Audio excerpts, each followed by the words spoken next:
Sveiki, šiame video aptarsime pirmąjį verslo modeliavimo drobės elementą – klientų segmentus. Nei vienas verslas, nei viena organizacija, nei vienas projektas nėra savitikslis ir bet kokiu atveju jie turi tenkinti kažkokių tai klientų poreikius, ar ne? Tai būtent verslo segmentai ir apibrėžia, kokiems klientams mes kuriame ir teikiame savo produktus ar paslaugas.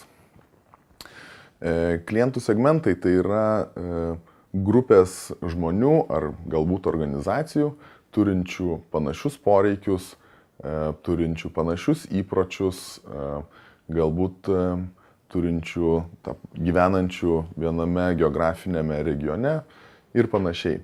Taigi, skirtingi klientų segmentai gali skirtis savo pelningumu, jie gali reikalauti skirtingų produkto ypatybių,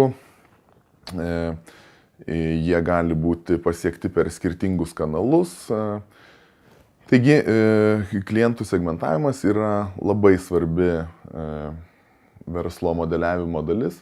Ir kuo tiksliau mes apsibrėžiame savo klientų segmentus, kuo aiškiau perprantame jų poreikius, kuo geriau suprantame jų psichologiją ar demografiją, tuo geriau vėliau, kaip pamatysime sekančiame video, tuo geriau mes galime apibrėžti, kokią vertę mes galime jiems sukurti. Taigi, kokie yra klientų segmentų tipai? Pirmiausia, tai pats paprasčiausias yra masinė rinka, ar ne?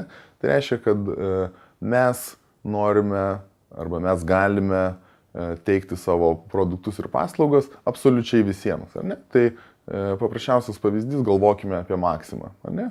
Jinai visada šalia pagalvoja apie visus ir tai yra masinės rinkos pavyzdys. Kitas būdas yra rinkos segmentavimas. Rinkos segmentai gali turėti panašius, bet visgi skirtingus poreikius, ar ne? Jeigu pagalvotumėm apie banko klientus, ar ne, tai yra, tarkim, didžioji dalis klientų yra tiesiog reguliarūs klientai, kurie gauna tam tikras mėnesinės pajamas, turi savo mėnesinės išlaidas ir jiems nereikia kažkokio tai ypatingo dėmesio.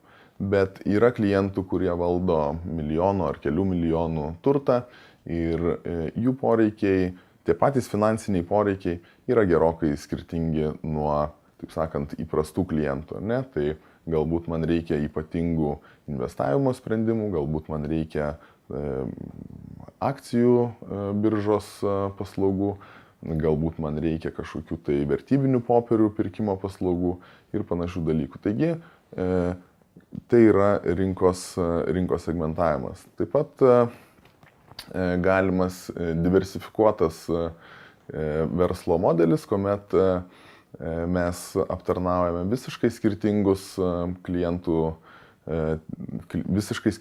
klientų grupės su absoliučiai skirtingais poreikiais. Ar ne? Galvokime Amazon internetinę knygų parduotuvę. Jų pagrindinis biznis yra knygų pardavimas, bet vystydami savo verslą, jie sukūrė galingą infrastruktūrą ir dabar jie teikia taip vadinamas debesų kompiuterijos paslaugas ir tai jau yra visiškai kitas klientų segmentas. Jų klientai yra įvairios internetinės kompanijos, kurios nori pasinaudoti Amazono debesų kompiuterijos paslaugomis, ar ne? Jie taip pat turi labai gerą mokėjimų sistemą, taigi jie šią sistemą leidžia naudotis ir savo sistemą leidžia naudotis kitiems prekybininkams, ar ne? Tai mes jau turime masinį vartotoją, kuris perka knygas, mes turime internetinės kompanijas, kurios naudojasi Amazono debesų kompiuterijos paslaugomis ir mes turime, tarkim, įvairius internetinius prekybininkus, kurie naudojasi Amazono apmokėjimo sistema. Taip pat yra dar vienas klientų segmentavimo būdas, tai yra daugiašonės platformos arba daugiašonės rinkos ir čia ko gero geriausias pavyzdys yra kreditinių kortelių kompanijos kaip Visa arba Mastercard.